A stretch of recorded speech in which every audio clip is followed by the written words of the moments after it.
My grandfather left me a $600,000 house, but only if I survived 90 nights alone. My grandfather passed away last winter. He wasn't a warm man, not cruel, just quiet, reserved, the kind of man who showed love by fixing things instead of saying it. Out of all the grandchildren, I was the only one who visited regularly, every Sunday for the past 5 years.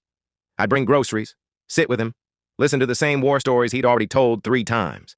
My cousins barely showed up unless it was Christmas, so when the lawyer called after the funeral, I wasn't expecting much. We all sat in his old living room while the attorney read the will. Most of the money was divided evenly. Then came the house. I leave the property at 214 Willow Creek Road to my grandson Daniel. The room went silent. My cousin Rachel actually laughed.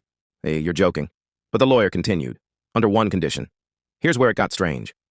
To receive full ownership, Daniel must live in the house for 90 consecutive days, alone. Murmurs started immediately. Rachel rolled her eyes. He's just being dramatic from the grave. But there was more. If Daniel leaves the property overnight before the 90 days are complete, ownership transfers to Rachel. Now I understood the tension. The house wasn't small. 3 bedrooms, large backyard, paid off decades ago. In today's market, worth at least $600,000. Rachel suddenly looked very interested. I agreed to the condition. Everyone thought it was easy money. It wasn't. The first week was fine. Quiet, almost peaceful. But the second week, things started happening. Small things. The hallway light would turn on by itself at 2:17 a.m. Now the old radio in the kitchen would crackle with static. Once I woke up to footsteps outside my bedroom door. I told myself it was the house settling. Old pipes, old wiring, until day 23. I came home from work and the front door was unlocked. I was certain I locked it.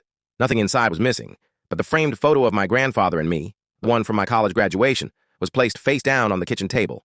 I checked the locks, windows, everything secure. The next night, I installed a cheap security camera in the living room.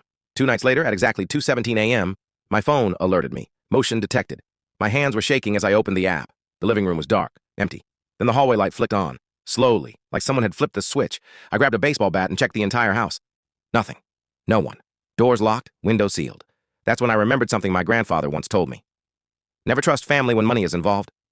The next day, I reviewed the exterior camera footage. At 1:58 a.m., a car pulled into the driveway.